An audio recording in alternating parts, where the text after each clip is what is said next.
What's up? Today we're going to check out the 3 knives that you need in your kitchen to make your job more easy and enjoyable. Let's go check them out.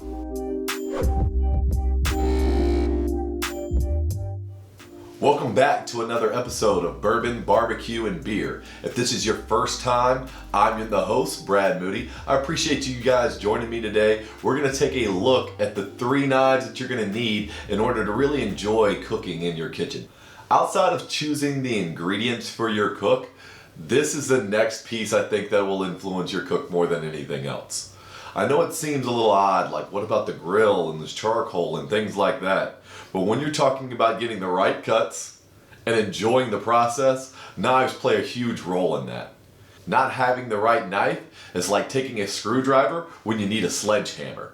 You're just not going to enjoy it and you're not going to get the job done effectively. So having all 3 of these knives, I believe, will allow you to accomplish any job that you find in the kitchen. If you stick around towards the end, I'm going to give you one more bonus knife that I think is great to have around that we've really enjoyed using. The 3 knives that I'm going to show you today are all from Victorinox. If you don't know that name, you do know their knives. They make the Swiss Army knife. That's right, the little guy all the way to the fat boys. They also make great kitchen knives. Today we're going to take a look at the 3 knives that I believe are essential for every cook to have in their kitchen. Let's check these out.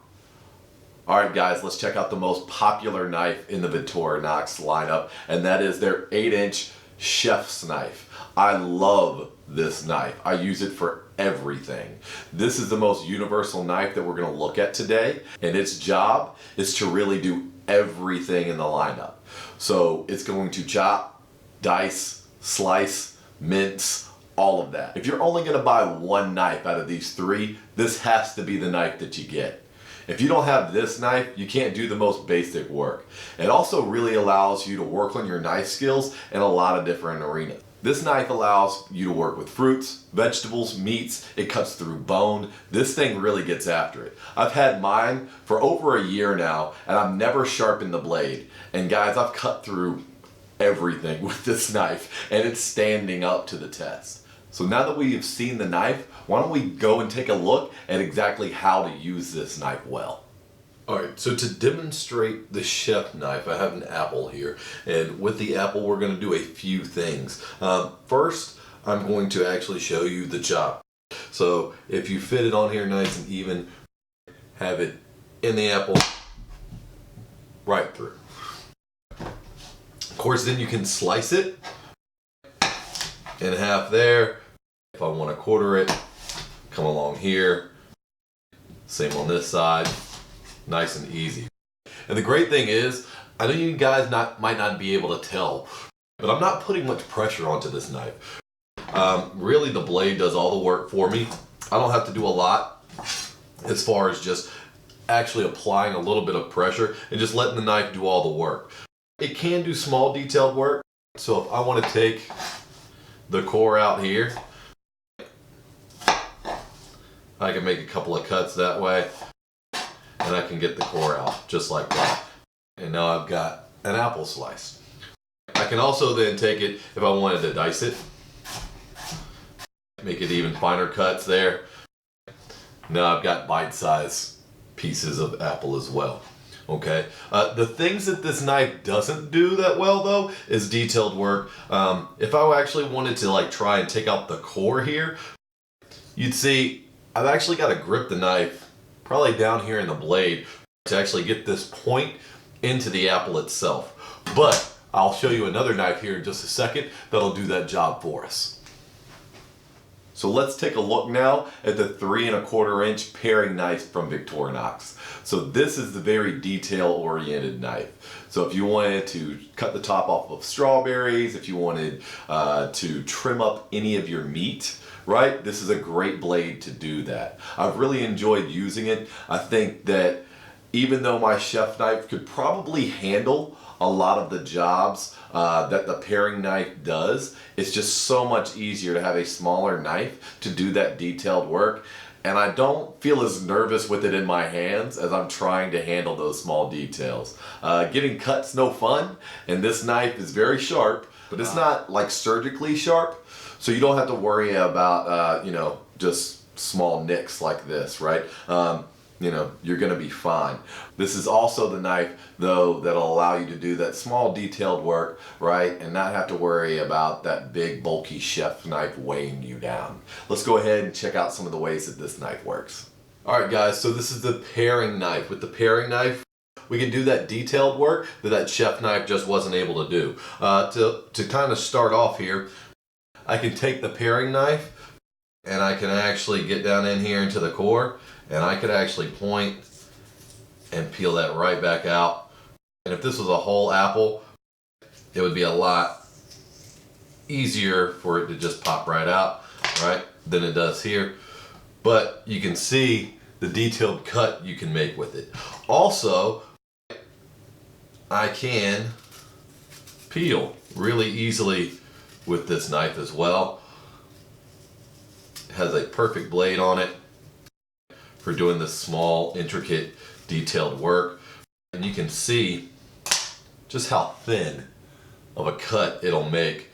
And it makes pretty short work of this apple. If you have a whole round one, you can get a whole ribbon and do a lot of ornamental work with cuts like this if you wanted to do the whole apple that way. All right. I also use this blade a lot whenever I'm doing very small detailed cuts, getting larger roast ready to go, getting some of those small little fat or sinew or things like that off of meat. This is a great knife for those little detailed cuts when I'm looking to just get thin strips off of my meat right before I take it out to put it on the smoker. So this is another great knife.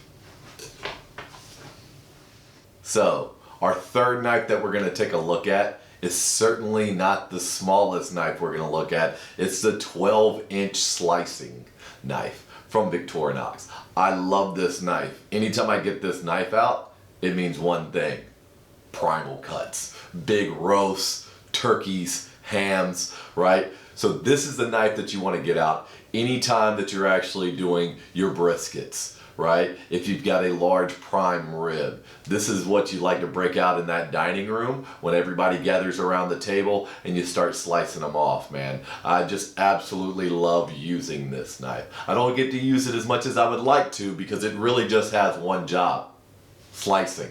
So we're not going to use this every day. Those paring knives and the chef's knives you'll definitely use more often.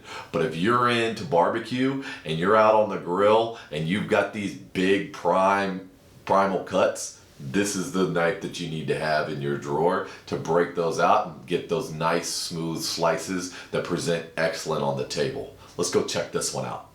All right guys, so to show you the slicing knife, I have here a prime ribeye. It's about 64 days dry aged roast here. It's not bone in. I actually got it bone without the bones, but you can see here the look of it. You can tell hopefully how indented this is from that dry aging process. See all this pellicle and build up on the outside here. I have another video where I'm actually going to show you the whole process of breaking this thing down and cooking and eating it. It is my favorite cook by far. But to show you the slicing knife, this is a great roast to do this on. Okay, so I'm just going to cut right here this back part of the pellicle off, and it is a lot tougher than just a normal like regular roast would be. It is because of that dry aging process, it's really cut down on the moisture content that is in this meat, making it a much stiffer cut as you get through because of this pellicle, and especially at these end cuts. That's where you see it and feel it the most, but this makes still pretty good short work of that. You can see we still got a little bit more work here to do, but you can see how easy it is to make these longer cuts. If I were to take out the chef knife in comparison, you can see that the blade doesn't quite get all the way across like what I would need to. I'd really have to, it's just barely making it. where this slicing knife gives me plenty of room to really work back and forth that cut all the way through. So if you want to see me break down the rest of this, go ahead. I've got a link in the description below of this cook itself, and so you can see me break down this with all the knives. Again, I use each one of them to finish breaking this cook down, and you'll actually get to see the cook as well. So I hope you'll join me for that one as well. So at the beginning of this video, I promised you that I was going to give you a bonus knife, and I've got a really good one for you, and it's not Victorinox. I know you thought it was, but it's not. I'm sure Victorinox has a great knife all their own, but it is a bread knife from Mercer. So we just got this knife over the holidays. I've really enjoyed using it. It slices through bread like butter. No crumbs at all, guys. It is an amazing knife to use. You can cut soft breads to bagels, and it just goes through both of them incredibly well. I would not use this knife for anything else other than breads. Don't do it, guys. It may be tempting. You may not have your slicer clean. Go clean it off. Okay? Do not use this knife for anything else. This is your bread knife. You want to make sure that it stays nice and sharp and that it has that factory edge on it for as long as possible. This Mercer knife has been a joy to use. Let's go check this thing out, show you why I like it so much. All right. So to show you the bonus knife, the bread knife, my wife actually just made a loaf. We're gonna have this with our dry aged steak that you saw me using the slicer on. We're gonna have some sourdough bread to go with it. So this is a great knife to have around the kitchen just for times like this. This knife also works really well for bagels. And if you wanted to go to your bakery section and get those hamburger buns that aren't cut or any of those rolls, like this is an awesome knife just to have around for any of those things. Instead of getting that pre-sliced bread, being able to go down to your bakery and actually buying whole loaves and having a great knife like this to cut it with is really an awesome tool to have in your kitchen. And so just to let you guys see, you can kind of hear it's got a nice little shell on it, but it cuts right through it just like butter. I mean, and look at that. How awesome of a cut that is. Look at how good that bread is. How awesome of a cook is my wife. How awesome of a knife is this? Very little crumbs came off, right? You got one little piece right here. That's it. Try and do that with any other knife in your kitchen and see what happens. You're gonna have pieces of crumbs everywhere. The bread's gonna collapse on you, right? You're gonna have all types of problems. And so having this Mercer bread slicing knife in your repertoire of knives in your kitchen is a great asset for any kitchen, especially if you want to have your own home cooked bread, or you like bagels, or if you want to start buying bread from the bakery. This is a knife that you just gotta have. So that's it for today, guys. I appreciate you guys checking out these knives. I hope that you'll take some time right now. Look down in the description. I've got all of these knives listed out for you. You can buy them individually.